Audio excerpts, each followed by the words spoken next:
26 দাগের প্রশ্ন। আজকের এই প্র্যাকটিস সেটটা দেখছি কিন্তু এ সপ্তাহের কর্মসংস্থান থেকে। এ সপ্তাহে কর্মসংস্থানে রেলের গ্রুপ ডি পরীক্ষা দিয়ে প্র্যাকটিস সেট দিয়েছে। তো আমরা 26 দাগ থেকে এই সপ্তাহে কর্মসংস্থান শুরু করব। এখান থেকে 26 দাগ থেকে অঙ্ক, এই অঙ্ক প্রশ্ন। 26 দাগের অঙ্ক আছে সব থেকে বড় সংখ্যা কোনটি, যার মাধ্যমে 456 ও 553কে ভাগ করলে ভাগশেষ যথাক্রমে 6 আর 3 হয়। তো এরকম অঙ্ক থাকলে আপনি সহজে এটা সমাধান করতে পারবেন। এটা এর থেকে আপনি 6 বিয়োগ করবেন আর এর থেকে আপনি 3 বিয়োগ করবেন। তাহলে এখানে থাকবে 550 আর এখানে থাকবে 453। এখন 450, এখানে থাকবে 450 আর এখানে থাকবে 550। এখন এটাকে আপনি ভাগ পদ্ধতিতে গসই করবেন, উৎপাদকের সাহায্যে গসই করবেন অথবা ভাগ পদ্ধতিতে গসই করবেন। যেহেতু ভাগ পদ্ধতি গসইটা সহজ, তাই আমরা ভাগ পদ্ধতিতে এটা গসই করছি। তাই এখানে একবার দিলে হয় 450, তাহলে এখানে থাকে 100 আর এটা 100-র সঙ্গে এই 450 যদি আমরা ক্যালকুলেশন করি তাহলে 4 100 400। এখান থেকে আমরা যদি 50 নামাই নিয়ে আসি অর্থাৎ বিয়োগ করলে 50 হয়, তাহলে এখানে 100 হলে এখানে 50 দিন 100। অতএব এখানে এর সঠিক উত্তর হয়ে যাবে কিন্তু 50। এই যে 50টা হলো, এই 50 হবে এর সঠিক উত্তর। তাহলে এর সঠিক উত্তর অর্থাৎ সবথেকে বড় সংখ্যা কোনটি, যার মাধ্যমে এত এতকে ভাগ করলে ভাগশেষ যথাক্রমে 6 আর 3 হয়, সেটার উত্তর হয়ে যাবে 50। তা চলুন আমরা দেখি পরের পেজে 50 আসে কেমন। তো দেখুন এই যে অপশান আছে 50, অর্থাৎ বিদ্যাগ হবে সঠিক উত্তর। এখানে আপনারা দেখতে পাচ্ছেন 50 আছে, বিদ্যাগ হবে সঠিক উত্তর। তো কত সুন্দরভাবে এইসব অঙ্ক সহজে সমাধান করা যায়। এবার 27 দাগের প্রশ্ন দেখব। তো 27 দাগের প্রশ্ন দেখব, তবে এই জায়গাটায় আমরা একটা পেজ অ্যাড করে নেব, তাহলে আপনাদের বোঝার সুবিধা হবে। তো চলুন আমরা একটা পেজ অ্যাড করে আবার ফিরে আসছি। তো দেখুন আমরা পেজ অ্যাড করে ঠিক 27 দাগ থেকে অঙ্ক দেখব। একটি সংখ্যা 1, তারপর এ আছে 2b 3c 11 দিয়ে সম্পূর্ণ বিভাজ্য হয়, তাহলে এ বি সি এর সম্ভাব্য মানগুলি কি কি হতে পারে। তো এটা আপনি কিভাবে সহজে সমাধান করবেন দেখুন। এখানে 11 দিয়ে বিভাজ্য হয় কোনগুলো সংখ্যা, যে সংখ্যাগুলোর এখানে দেখতে পাচ্ছেন 1 2, তারপরে এই যে 3, একটা বাদ দিয়ে একটা, তারপরে এটা বাদ দিয়ে এটা, এটা বাদ দিয়ে এটা। তাহলে এই সংখ্যাগুলোর যোগফল আর এই যে আমি 1 2 3 দিয়েছিলাম, এই যে এই সংখ্যাগুলোর যোগফল দুটো বিয়োগ করলে যদি শূন্য অথবা এমন কোনো সংখ্যা আছে যেটা 11 দ্বারা বিভাজ্য হয়, যদি হয় তাহলে সেটা 11 দিয়ে সম্পূর্ণ বিভাজ্য। তাহলে এখানে আমরা দেখব, এখানে 1 2 আর 1 3, মানে 1-এর সাথে 2 যদি যোগ করি তাহলে 3, 3-এর সাথে 3 যোগ করলে হয়ে যায় 6। আর এখানে যদি আমরা এ বি সি এর মানটাও আমরা 6 বার করলে শূন্য হবে, আর এমন কিছু সংখ্যা বার করতে হবে যেটা 11 দ্বারা বিভাজ্য হয়। সেই ক্ষেত্রে দেখুন এখানে এর অপশানে আছে 4 0 2, তার 4 আর 0 যোগ করলে 4 হয়, তার সঙ্গে 2 যোগ করলে 6 হয়, তাহলে 6 বিয়োগ 6। তাহলে এখানে দেখুন শূন্য আসছে, তাহলে 11 দ্বারা বিভাজ্য সংখ্যা সেটাই হয়ে যাবে, যেখানে এর মান 4 হবে, বির মান 0 হবে আর সির মান 2 হবে। অর্থাৎ এই সংখ্যাটা তখন দাঁড়াবে 1 4 2 0, তারপরে আছে 3, তারপরে 2, 14 20 32। আশা করি আপনারা বুঝতে পেরেছেন। তো এর দাগ হবে সঠিক উত্তর। আমরা চলে যাব 28 দাগের প্রশ্নে। 28 দাগের প্রশ্ন আছে দেখুন, 4 8 12 16 20 এর সামন্তরিক মধ্যক কত। তো এটা আপনি কিভাবে সহজে সমাধান করবেন দেখুন, 8 12 16 20, তাহলে এই 4 প্লাস 8 প্লাস 12 প্লাস 16 প্লাস 20। এখন এটাকে যদি আমরা যোগ করি তা কত হবে, 4 আর 8 12, 12 12 24, 24 আর 16 40 আর 20 60, তাহলে 60 হবে। তাই এখানে সংখ্যা আছে কটা, একটা দুটো তিনটে চারটে 5টা সংখ্যা আছে, তাই 5টা সংখ্যা দিয়ে আমরা এটাকে ভাগ করব, 5 12 60, তাই সমান সমান 12। তো এর সঠিক উত্তর তাহলে কী হবে, এর মধ্যক কত, মধ্যক হচ্ছে 12, ডিদ্দাগ হবে সঠিক উত্তর। আশা করি আপনারা বুঝতে পেরেছেন। আমরা 29 দাগের প্রশ্নে চলে যাব। 29 দাগের যে প্রশ্নটা আছে খুব সুন্দর একটা প্রশ্ন আছে, 15% ও 35% এর ক্রমিক ছাড় নিচের কোন ছাড়ের সমতুল্য। তাহলে দেখুন এরকম অঙ্ক থাকলে আপনি কীভাবে সহজে সমাধান করবেন, প্রথমে 15টা দেবেন, তারপর প্লাস আপনি দেবেন 35, তারপরে আপনি দেবেন মাইনাস, এখানে 15 যোগ 35 বাই 100, ব্যাস অঙ্ক আপনার সমাধান হয়ে গেল। এবার এটাকে ক্যালকুলেশন করলে কী হবে, তো এখানে আমরা হয়ে যাবে 50, 35 আর 15 হচ্ছে 50 মাইনাস, এটা যদি আপনি ক্যালকুলেশন করেন তাহলে এখানে আপনার দাঁড়াবে 3 5 15, এখানে 5 20 100, এখানে 4 5 20, 5 7 35, অর্থাৎ 3 7 21/4 হবে। তাহলে 50 বিয়োগ 21/4, এটাকে যদি আপনি ক্যালকুলেশন করেন তাহলে আপনারা আসবে 200 বিয়োগ 21/4। এখন এটাকে ক্যালকুলেশন করলে কত হবে, 179 বাই 4, সেটাকে যদি আপনি সমাধান করেন তাহলে খুব সহজে 44.75 চলে আসবে। আশা করি আপনারা বুঝতে পেরেছেন। এটাকে যদি ভাগ করেন তা 44.75 আসবে। তাহলে এত পার্সেন্ট, এখানে এত পার্সেন্ট কিন্তু এর মানে আহ, তো এত পার্সেন্ট হবে কিন্তু এর সঠিক উত্তর। সিদ্ধাক হবে সঠিক উত্তর। আশা করি আপনারা বুঝতে পেরেছেন। আমরা 30 দাগের প্রশ্নে চলে যাব। 30 দাগের প্রশ্ন কি আছে? 30 দাগের প্রশ্ন আছে দেখুন, একটি শঙ্কুর আয়তন কত হবে যদি তার ভূমির ব্যাস 12 সেন্টিমিটার আর উচ্চতা 21.7 সেন্টিমিটার হয়? তাহলে শঙ্কুর আয়তন সূত্র কি? শঙ্কুর আয়তনের সূত্র 1/3 পাই আর স্কোয়ার এইচ। তাহলে সূত্রটা আমরা আগে ইউজ করব। 1/3 পাই আর স্কোয়ার এইচ। পাই মানে কত? 22/7। আর স্কোয়ার, আর মানে ব্যাসার্ধ। ব্যাসার্ধ এখানে ব্যাস বলেছে 12, তাহলে ব্যাসার্ধ হয় ব্যাসের অর্ধেক, তার মানে 6। তাহলে আর স্কোয়ার, আর স্কোয়ার মানে 6 দুবার বসবে, ইন্টু উচ্চতা। উচ্চতা কত? 21.7। তাহলে এখান থেকে আমরা খুব সহজে এটা সমাধান করতে পারবো। তো এখানে আমরা যদি ক্যালকুলেশন করি তাহলে এখানে 3 দিনও 6 হবে, আর এখানে 3×7=21, আর 3.1 হবে। এখন এটাকে যদি আমরা ক্যালকুলেশন করি তাহলে এর উত্তর হয়ে যাবে কিন্তু 818.4। যদি আমি 22 আর 6 গুণ করে 3.1 গুণ করলে আপনার উত্তর কিন্তু 818.4 সেমি কিউ হবে। চলে যাবো আমরা 31 দাগের প্রশ্নে। 31 দাগের যে প্রশ্নটা আছে দেখুন, sine 50 plus A minus cos 40 minus A এর মান নির্ণয় করো। তো আপনি একটা সূত্র জানেন, sine 90 degree minus theta, 90 degree minus theta সমান সমান cos theta, COS cos theta. এখন এইখান থেকে আমরা খুব সহজে এইটা বার করতে পারি। Sine 90 degree minus 40 degree plus A হয়ে যাবে। তাহলে এখান থেকে আমরা খুব সহজে সাইন 50 ডিগ্রি এ পেয়ে যাব। আশা করি আপনারা বুঝতে পেরেছেন। কস 40 ডিগ্রি মাইনাস এর থেকে আমরা এটা লিখতে পারি sine 90 degree minus 40 degree plus A. এটা সমান সমান কস থিটা, এইটা সমান সমান কস 40 ডিগ্রি এ। তাহলে আমরা এই কস 40 ডিগ্রি এর পরিবর্তে এটা লিখতে পারি। এটা একটা সূত্র, এখান থেকে এই সূত্রটা আসে। কিভাবে আসে আরও ডিটেলসে যদি জানতে চান তাহলে ফোন করুন 85 309 82 506, এই নাম্বারে আপনাকে ফোন করতে হবে এবং এইসব অঙ্ক সম্বন্ধে আপনাকে জানতে হবে, বুঝতে হবে। তো ক্লাসগুলো করলে আপনি অবশ্যই বুঝতে পারবেন।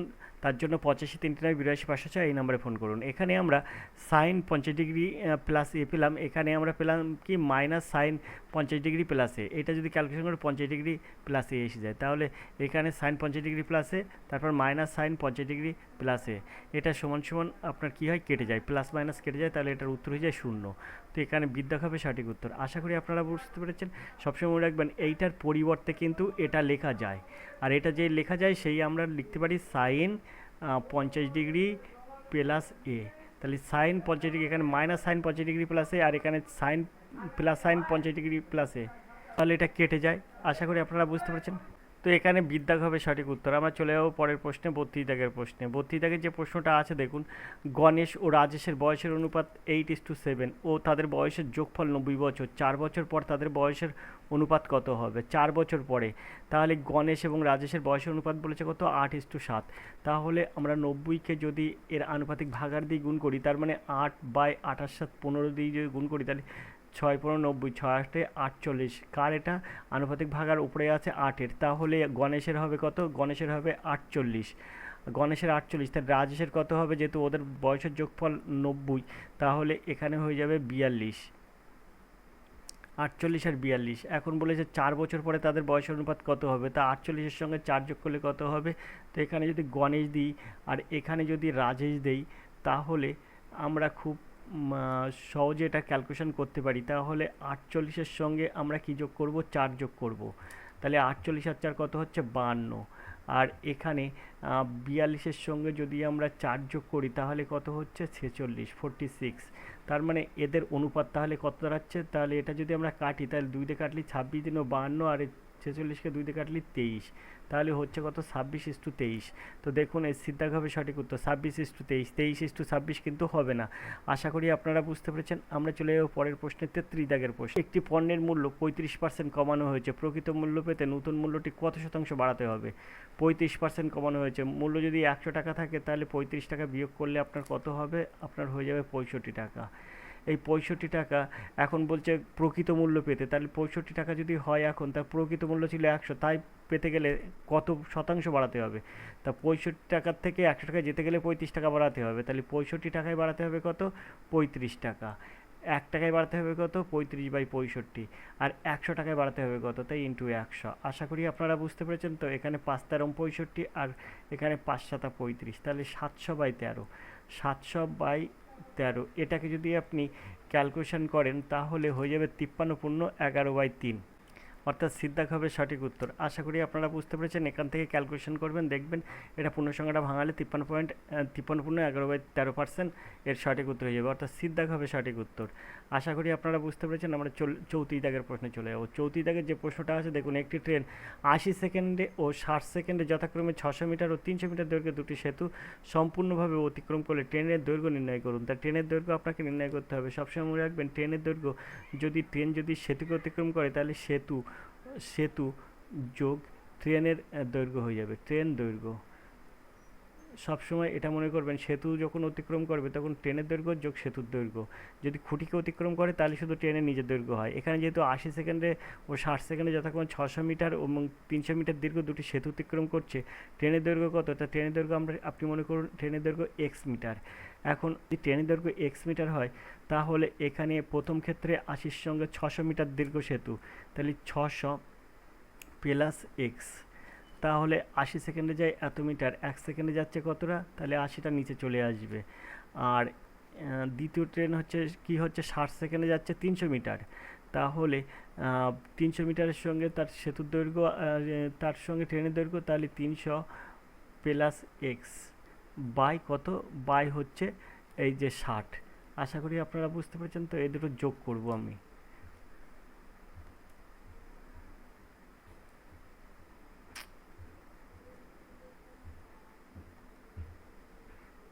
তো এইটা মাঝখানে সমান সমান দিয়ে দেবো।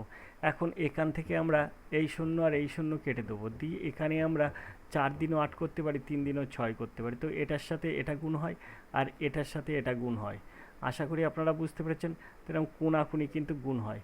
তো এখান থেকে আমরা খুব সহজে এটার ক্যালকুলেশন করব এইভাবে। 4-এর সাথে 300 গুণ করলে 3×4 1200 হয়ে যায়, আর প্লাস 4 আর এক্স গুণ করলে হয়ে যায় 4x। এটা যদি ক্যালকুলেশন করি তাহলে 1800 প্লাস 3x। 3xটা এই সাইডে আসলে 4x থেকে 3x বাদ যায়, অর্থাৎ বিয়োগ হয়ে যায়। যোগটা এই সাইডে আসলে বিয়োগ হয়ে যায়, তাহলে এটা x থাকে। 1800 থেকে 1200 এই পাশে গেলে বিয়োগ হয়ে যায়, তাহলে 1800 থেকে 1200 বিয়োগ করলে হয়ে যায় 600, তাহলে x সমান সমান 600। আশা করি আপনারা বুঝতে পেরেছেন। সিদ্ধাক হবে সঠিক উত্তর। খুব সুন্দরভাবে এইসব অঙ্ক সহজে সমাধান করা যায়। আমরা 35 দাগের প্রশ্নে চলে যাব। 35 দাগের প্রশ্ন কি আছে? 35 দাগের প্রশ্ন আছে দেখুন, যদি 225 গ্রাম একটি সংখ্যার ধাতুকে 5:4 অনুপাতে দস্তা ও তামা থাকে, তাহলে অনুপাত 4:5 করতে কত গ্রাম তামা যোগ করতে হবে? তো এখানে আপনি কিভাবে এটা সহজে সমাধান করবেন? দেখুন, এই অঙ্কটা সহজে সমাধান করা কোনো প্রবলেম হয় না। খুব সহজে এটা সমাধান করা যায় অপশান টেস্ট করে। এখানে আপনার আছে 225, ভালো করে বুঝবেন। এর হচ্ছে দস্তা আর তামা। তো আমি এক সাইডে লিখছি দস্তা আর এক সাইডে লিখছি তামা। অনুপাত আছে কত? অনুপাত আছে কিন্তু 5:4। তাহলে আমরা কি করব? 5:4 আছে, তাহলে 5 আর 4 9, এটাকে 5/9 দ্বারা যদি গুণ করি তাহলে 9×25 225 হয়, তাহলে 5×25 125, তাহলে 10টা আছে 125, আর তাহলে তামা থাকবে কত? 100। আশা করি আপনারা বুঝতে পেরেছেন। তাহলে 125 আর 100 কিন্তু 10টা তামা আছে, তাই 5:4 হলো। এবারে এখানে বলেছে 4:5 করতে হবে। এই দশটাটা আমার করতে হবে কত? 4:5 এটা করতে হবে। তাহলে এটা 4 করতে গেলে আমরা কি করব, আর 5 করতে গেলে এটা কি করব? এখানে আবার বলেছে 4:5 করতে গেলে কত গ্রাম তামা যোগ করতে হবে, এখানে তামাটা যোগ করতে হবে কতটা। তো এখানে যে অপশানগুলো আছে তার মধ্যে প্রথমে যে অপশান আছে 56.25, তা আমি এটা দিয়ে দেখব। তাহলে এটা যদি আমার ক্যালকুলেশন হয়ে যায়, তো 56.25 এর সঙ্গে যোগ হয়ে যায়। যোগ হলে কত হয়? যোগ হলে হয় 156.25। এটাকে যদি আমরা 5 দিয়ে ভাগ করি, হ্যাঁ, এটাকে যদি আমরা 5 দিয়ে ভাগ করি, সেইটাকে যদি 4 দিয়ে গুণ করি, তাহলে 125 আসলে আমার কিন্তু এটা উত্তর সঠিক হয়ে যাবে। তাহলে আমরা এটাকে 5 দিয়ে ভাগ করব, 5 দিয়ে যদি ভাগ করি তাহলে আসছে কত, 3 এ 5 15, তারপরে 5 একে 5, আর 1 দাও 6, 5 দিনও 10, আর 2 দাও 12, 5 5 25, অর্থাৎ 31.25। 31.25কে আমরা যদি ক্যালকুলেশন করি তাহলে 125 এসে যাচ্ছে। আশা করি আপনারা বুঝতে পেরেছেন। তাহলে আমরা বলতে পারি যে এই 56.25 হবে এর সঠিক উত্তর, অর্থাৎ তামা মেশাতে হবে 56.25 গ্রাম। এর দাগ হবে সঠিক উত্তর। আশা করি আপনারা বুঝতে পেরেছেন। আমরা চলে যাব 36 দাগের প্রশ্নে। 36 দাগের প্রশ্ন কি আছে? 36 দাগের প্রশ্ন আছে, দেখুন, খুশি 12 টাকা প্রতি 36 দাগের প্রশ্ন আমরা দেখব, তবে তার জন্য প্রশ্নটা একটু ওপরের দিকে তুললাম। 36 দাগের যে প্রশ্নটা আছে, খুশি 12 টাকা প্রতি হিসাবে 16টি কমলা ও 18 টাকা প্রতি হিসেবে 10টি আপেল কিনেছেন। সে একটি আপেলের দাম 5 টাকা কম দরে প্রতি হিসেবে 15টি লেবু কেনেন। যদি প্রথমে তার কাছে 900 টাকা থাকে তাহলে এখন তার কাছে কত টাকা অবশিষ্ট আছে? দেখুন, এটা খুব সুন্দরভাবে সহজে সমাধান করবেন। কীভাবে সমাধান করবেন দেখুন, 12টা যদি 12 টাকা দরে 16টি কমলা, তার মানে দাম কত হবে? 16 গুণ 12। তার মানে এখানে হবে 6 বারো 72, 2 হাতে 7, 12কে 12 আর 7 19, অর্থাৎ 192। এবার 18 টাকা দরে 10টি আপেল, তাহলে 18 গুণ 10 সমান 180 টাকা। এখন বলেছে সে একটি আপেলের দাম 5 টাকা কম দরে, অর্থাৎ 18 টাকার জায়গায় 5 টাকা কম মানে 13 টাকা দরে 15টি লেবু কিনলো। তাহলে 13 গুণ 15, তাহলে এখানে কত হচ্ছে? 5 3 65, 5 হাতে 6, 13কে 13 হচ্ছে 19, অর্থাৎ 195। মোট দাম কত হচ্ছে? 7, 8 আর 9 17 আর 9 26, 6 হাতে 2, 2 আর 3, 3 একে 4, 4 একে 5, 567। এই 567 টাকা হচ্ছে কিন্তু মোট দাম। এখন বলেছে সে প্রথমে তার কাছে 900 টাকা থাকে, যদি প্রথমে তার কাছে 900 টাকা থাকে তাহলে এখন তার কাছে কত টাকা অবশিষ্ট আছে? তাহলে এই 900 থেকে আপনি কি করবেন? 900 থেকে এই 576টা বিয়োগ করবেন। বিয়োগ করলে কত হয়? 7 আর কত হলো 10, 3 হলে 10 হাতে 1, 6 কে 7, 7 আর কত হলো 10, 3 হলে 10 হাতে 1, 5 কে 6, 6 আর কত হলো 9, 3 হলে 9, অর্থাৎ 333 টাকা। দেখুন, এর দাগ হবে সঠিক উত্তর। খুব সুন্দরভাবে এসব অঙ্ক সহজেই সমাধান করা যায়। আমরা 37 দাগের প্রশ্নে চলে যাব। 37 দাগের প্রশ্ন দেখব, তবে তার জন্য প্রশ্নটা একটু উপরে তুললাম। এখন 37 দাগের যে প্রশ্নটা আছে সেটা হচ্ছে, একজন ব্যক্তি ঘন্টায় 9 কিলোমিটার গতিবেগে স্রোতের অনুকূলে ও ঘন্টায় 7 কিলোমিটার গতিবেগে স্রোতের প্রতিকূলে একটি বোট চালাতে পারেন। স্রোতের গতিবেগ কত? দেখুন, এটা কিভাবে আপনি সহজে সমাধান করবেন। অনুকূলের গতিবেগ কি হয়? অনুকূল আর প্রতিকূল, তাহলে নৌকার বেগ যোগ স্রোতের বেগ, নৌকা যোগ স্রোত, এটা কিন্তু অনুকূল। তাহলে অনুকূলের একজন ব্যক্তি 9 কিলোমিটার যাচ্ছে স্রোতের অনুকূলে, তাহলে ঘন্টায় 9 কিলোমিটার যাচ্ছে, তাহলে এখানে আমরা এটা সমান সমান 9 দিতে পারি। আর নৌকা বিয়োগ স্রোত, অর্থাৎ এটা প্রতিকূলে যাচ্ছে কত? প্রতিকূলে যাচ্ছে 7 কিলোমিটার। এখন এটাকে যেহেতু আমার স্রোত চেয়েছে, তাহলে আমরা এটা মাইনাস দেবো, চিহ্ন পরিবর্তন করে মাইনাসটা প্লাস দেবো, আর এখানে প্লাস আছে মাইনাস দেবো। আশা করি আপনারা বুঝতে পেরেছেন। চিহ্ন পরিবর্তন করে দিলাম, নৌকা নৌকা কেটে গেল। সেই ক্ষেত্রে টু স্রোত হয়, টু স্রোত, টু স্রোত সমান সমান কত হবে? 7 আর কত হলে 9, 2 হলে 9, 2। তাহলে স্রোত সমান সমান কত হলো? স্রোত সমান সমান 2/2, 2/2 সমান সমান 1। তাহলে 1 কিমি পার ঘন্টা, দিক হবে সঠিক উত্তর। আশা করি আপনারা বুঝতে পেরেছেন। চলে যাবো 38 দাগের প্রশ্নে। 38 দাগের যে প্রশ্নটা আছে সেটা কি আছে? দুটি নল একটি ট্যাঙ্ক যথাক্রমে 20 ঘন্টা ও 24 ঘন্টা পূরণ করতে পারে। একটি নালী প্রতি ঘন্টায় 44 গ্যালন জল খালি করতে পারে। 3টি নল একসঙ্গে কাজ করে 40 ঘন্টার মধ্যে একই খালি ট্যাঙ্ক পূরণ করতে পারে। ট্যাঙ্কের ধারণ ক্ষমতা কত? ট্যাঙ্কের ধারণ ক্ষমতা কত গ্যালন সেটা আপনাকে বার করতে হবে। তো এই অঙ্কটা আমি চেষ্টা করেছিলাম, কিন্তু এই অঙ্কটার একটু ভুল আছে আমার সম্ভবত মনে হয়, তবে আমি সেইভাবে মানে দেখিনি। আপনারা চাইলে এটাকে কমেন্ট করবেন, এরকম অঙ্ক আমি অনেকবারই করে দিয়েছি।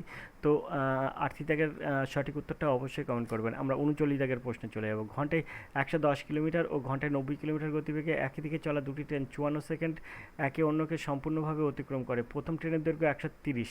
এবার আমরা চলে যাবো পরের পেজে। পরের পেজে কী আছে সেটা দেখব। এখানে দেখুন, 130 মিটার হলে দ্বিতীয় ট্রেনের দৈর্ঘ্য নির্ণয় করুন। তাহলে দ্বিতীয় ট্রেনের দৈর্ঘ্য নির্ণয় করব। তো এখানে আমরা তাহলে কিভাবে এটা সমস্যার সমাধান করব?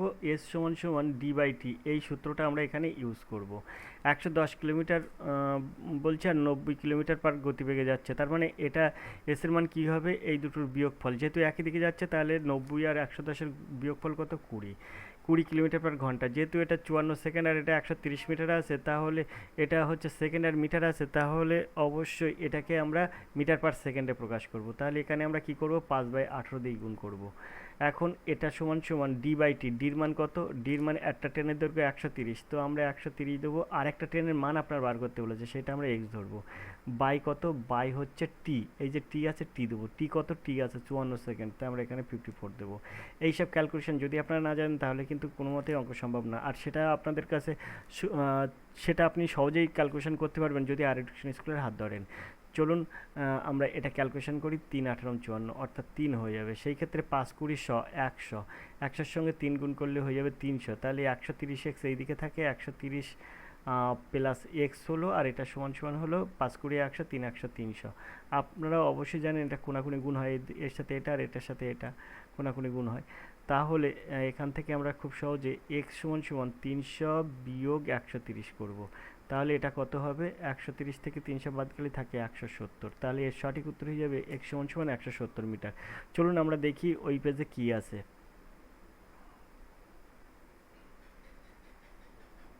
তো এখানে আমরা দেখুন, এখানে আমরা সহজেই দেখতে পাচ্ছি, এখানে বলেছে ডির দাগ হবে সঠিক উত্তরে 170 মিটার, দ্বিতীয় ট্রেন দৈর্ঘ্য 170 মিটার। আমরা চলে যাবো 40 দাগের প্রশ্নে, তার জন্য প্রশ্নটা একটু উপরের দিকে তুলব। 40 দাগের যে প্রশ্ন আছে সেটা আছে 1 কেজি চিনির ক্রয় মূল্য 50 টাকা, একজন দোকানদার এটি 55 টাকা কেজি দরে বিক্রি করেন, তার লাভ বাড়ানোর জন্য দোকানদার 1 কেজির বদলে 900 গ্রাম ওজন করেন, দোকানদারের অর্জিত শতকরা লাভ কত? তো 900 গ্রাম দিলে 1 কেজি চিনির যদি ক্রয় মূল্য 50 টাকা হয় তাহলে প্রত্যেক 100 গ্রাম পরে 5 টাকা করে, তার মানে 900 গ্রামের দাম পড়বে 45 টাকা। তাহলে 45 টাকা এসে 900 গ্রাম কিন্তু চিনি কিনেছেন, সেই 900 গ্রাম চিনি সে কত টাকায় বিক্রি করছেন, সেইটা কিন্তু 55 টাকায় বিক্রি করছেন। তাহলে আমরা কি করব, 55 থেকে এই 45 বিয়োগ করব, তাহলে 10 টাকা, 10 টাকাটা কী হচ্ছে, 10 টাকা কিন্তু ওনার লাভ হচ্ছে, লাভ। তাহলে লাভ 10 টাকা হয়, ক টাকায় 10 টাকা লাভ হয়, 45 টাকায়, তাহলে 45 টাকায় লাভ হয় কত, 10 টাকা। 1 টাকায় লাভ হয় কত, 45টা নিচে চলে আসে। আর 100 টাকায় শতকরা লাভের কত কত সেটা আপনার বার করতে বলেছে, তাই 100 টাকায় লাভ হবে কত সেটা আপনি বার করবেন এরকমভাবে। তাহলে এখানে আমরা 5 দিনে 10 করবো, 5×9 = 45 করবো, তাহলে 2×100 200, 200/9, এটা সমান সমান হয় 22.2222 এরকম করে হয়ে যায়। তাহলে এর সঠিক উত্তর হবে 22.22। তো এখানে দেখুন একটা এখানে বলছে আনুমানিক চেয়েছে, তাই এখানে আমরা 22%টা দিতে পারি। আশা করি আপনারা বুঝতে পেরেছেন। তো এর সঠিক উত্তর হিসেবে 22%। চলে যাবো আমরা 41 দাগের প্রশ্নে। 41 দাগের প্রশ্ন কী আছে দেখবো, তার জন্য প্রশ্নটা একটু উপরের দিকে তুললাম। এখন 41 দাগের প্রশ্ন আছে দেখুন, 30 সেন্টিমিটার ব্যাসার্ধের একটি নলাকার পাত্রে 75 সেন্টিমিটার গভীরতা পর্যন্ত জল থাকে, একটি গোলাকার লোহার বল পাত্রে ফেলে দেওয়া হয়, এতে জলের স্তর 5 সেন্টিমিটার বাড়ে, লোহার বলের ব্যাসার্ধ কত সেন্টিমিটার?